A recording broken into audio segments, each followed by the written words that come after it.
செல்லக்குட்டீஸ் எல்லாருக்கும் சிறப்பான மாலை வணக்கம். பொதுத் தேர்வு எழுத உள்ள மாணவர்களுக்கு வெளியான முக்கிய புதிய அறிவிப்பை தான் நம்ம பார்க்க போகிறோம். வீடியோக்குள்ளே போகிறதுக்கு முன்னாடி நீங்கள் நம்மளுடைய சேனலுக்கு புதிய பார்வையாளர்களாக இருந்தீர்கள் என்றால் மறக்காமல் நம்மளுடைய சேனலை சப்ஸ்கிரைப் பண்ணிட்டு கூட இருக்க பெல் ஐகானை ஆல்ல செட் பண்ணி வச்சுங்கப்பா. இப்போ வாங்க வீடியோக்குள்ளே போயிடலாம். தற்பொழுது அனைத்து மாணவர்களும் அதாவது 10, 11, 12ஆம் வகுப்பு மாணவ செல்வங்கள் பார்த்திங்கன்னா பொதுத் தேர்வுக்கு தீவிரமாக தயாராகிட்டு வரீங்க. எல்லாருமே பார்த்திங்கன்னா உங்களுடைய ஆசிரியர் பெருமக்களும் உங்களை தீவிரமாக தயார்படுத்திட்டு இருக்காங்க. பொதுத் தேர்வில் எல்லாருமே நல்ல பர்சன்டேஜ் மார்க் எடுக்கணும், நல்ல பிளேஸ்மெண்ட் பண்ணணும் அப்படின்றதுக்காக எல்லாருமே தீவிரமாக தயார் பண்ணிட்டு இருக்காங்க. இந்த ஒரு சூழ்நிலை மாணவர்கள் பார்த்திங்கன்னா விடியற் காலையில் எழுந்து படிக்கிறது, நைட்டு இரவில் பார்த்திங்கன்னா மிட் நைட்லேயும் படித்து தீவிரமாக உங்களுடைய மைண்டை ஃபிக்ஸபிளாக பார்த்திங்கன்னா மாற்றுறது, நல்லா பார்த்திங்கன்னா சப்ஜெக்டில் மார்க் எடுக்கணும் அப்படின்ற எய்ம்லாம் நிறைய பேர் வச்சுருப்பீங்க. ஸோ நீங்கள் எல்லாருமே இந்த தேர்வில் பொது தேர்வில் வெற்றி பெற என்னுடைய வாழ்த்துக்கள்ப்பா முதல்ல. அண்ட் மேலும் மாணவ செல்வங்கள் நிறைய பேர் என்ன டவுட் கேட்குறாங்கன்னா, பொது தேர்வு 10, 11, 12ஆம் வகுப்பு மாணவ செல்வங்கள் எழுதுறீங்க. நெக்ஸ்ட்டு பார்த்திங்கன்னா இந்த ப்ரைவேட் கேண்டிடேட் மாணவ செல்வங்கள் இருக்காங்க, ஓகேங்களா. தனித்தேர்வர்கள்னு பார்த்திங்கன்னா நிறைய மாணவர்கள் இருக்காங்க. அதாவது பார்த்திங்கன்னா இதுக்கு முன்னாடி எழுதின தேர்வில் தோல்வி விட்டவர்களும் சரி, இதுக்கு முன்னாடி சப்ளிமெண்ட்ரி எக்ஸாம் வச்சுருந்தாங்க, அந்த எக்ஸாமில் தோல்வி விட்டவங்களும் சரி, அவங்களாம் இதில் எழுதலாமா, ப்ரைவேட் கேண்டிடேட் இந்த எக்ஸாமை எழுதலாமா அப்படின்னு நிறைய மாணவ செல்வங்கள் கேட்குறீங்க. ஸோ எல்லாருமே எழுதலாம், ஓகேங்களா. நீங்கள் அதாவது எப்படி கணக்கான உங்களுடைய இந்த ப்ரைவேட் கேண்டிடேட் எக்ஸாமினேஷன் பார்த்திங்கன்னா நீங்கள் எப்படி எழுத போகிறீங்கன்னா, தனித்தேர்வர்கள் இப்போ படிச்சிருக்காங்களா அவங்க கூட எழுதுகிற மாதிரி கணக்கு தான், ஓகேங்களா.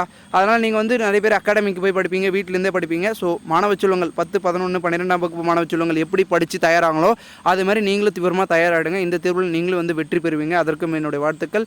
எல்லாருமே பார்த்திங்கன்னா ஒன்று மட்டும் நல்லா தெரிஞ்சுக்கோங்க. ஹார்ட் ஒர்க் பண்ணால் மட்டும்தான் நம்மளால் படித்து நல்லா பாஸ் பண்ண முடியும், நல்ல மார்க் எடுக்க முடியும், ஓகேங்களா. ஒரு முக்கியமான ஒரு பழமொழி, உழைப்பின்றி ஊதியம் இல்லை அப்படின்னு சொல்லி வச்சுருக்காங்க நம்மளுடைய பழமொழி. ஸோ அதே போன்று தான் நீங்கள் உழைச்சா மட்டும்தான் உங்களுக்கான ஊதியம் கிடைக்கும், அதாவது வெற்றி, அதாவது அதிகப்படியான மார்க்கு. அதுக்கு நீங்கள் தீவிரமாக கடினமாக படிச்சிங்கன்னா ஒரு சப்ஜெக்ட்டுக்கு இவ்வளோ ஷெட்யூல், இவ்வளோ டைம், இதெல்லாம் இந்த யூனிட், இந்த ஒரு சப்ஜெக்டை இவ்வளோ இந்த நேரத்துக்குள்ளே நம்ம முடிக்கணும், இவ்வளோ நாட்களில் நம்ம முடித்தா தான் நம்ம எல்லாத்தையும் நல்லா பக்காவாக ரெடி ஆக முடியும். எப்படியாப்பட்ட கொஷின் பேப்பர் டஃப்பாக கொடுத்தாலும் கஷ்டமாக கொடுத்தாலும் ஈஸியாக நம்ம மார்க் எடுக்க முடியும் அப்படின்னு செல்லக்குட்டீஸ் தயாராகணும், ஓகேங்களா. நிறைய பேர் பார்த்திங்கன்னா என்ன பயப்படுறீங்கன்னா, எப்படி வருமோ கொஷின், எப்படி வருமோ அப்படின்லாம் பயப்படாதீங்க. நீங்கள் படிச்சிட்டிங்கனாவே பயத்தை தூக்கி அடிக்கலாம், ஓகேங்களா. எந்த கொஷினை எப்படி மாற்றி கேட்டாலும் நம்ம ஆன்சர் பண்ண முடியும் அப்படின்ற ஒரு நம்பிக்கையும் உங்கள் ஆழ் மனதில் வரும், ஓகேங்களா.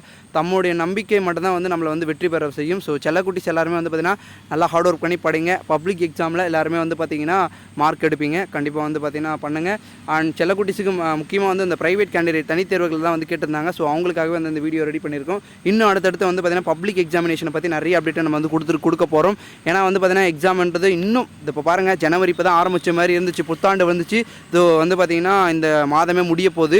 ஸோ நெக்ஸ்ட் பிப்ரவரி ஓப்பன் ஆயிடுச்சுன்னா ப்ராக்டிக்கல் எக்ஸாம், அண்ட் அடுத்ததாக பார்த்திங்கன்னா பப்ளிக் எக்ஸாம் மார்ச்சில். ஸோ நம்ம தான் பார்த்திங்கன்னா காலம் வேகமாக போயிட்டு இருக்கிறதுனால நம்மளும் பார்த்திங்கன்னா அதுக்கேற்ற மாதிரி வேகமாக ஓடுறத தவிர வேறு வழி இல்லை. ஸோ அதுக்கேற்ற மாதிரி பப்ளிக் எக்ஸாமுக்கு நம்ம ரெடி ஆகணும். ஸோ எல்லாருமே பார்த்திங்கன்னா வெற்றியாளர்கள் தான், வெற்றி பெறுவீங்க. அதுக்கு என்னுடைய வாழ்த்துக்கள். மேலும் செல்லக்குட்டீஸ் நீங்கள் நம்மளுடைய சேனலுக்கு புதுசாக மறக்காம சேனலை சப்ஸ்கிரைப் பண்ணிட்டு கூட இருக்க பெல் ஐகானை ஆல்ல செட் பண்ணி வச்சுங்கப்பா. ஓகே ஸ்டூடெண்ட்ஸ், தேங்க்யூ ஃபார் வாட்சிங் திஸ் வீடியோ.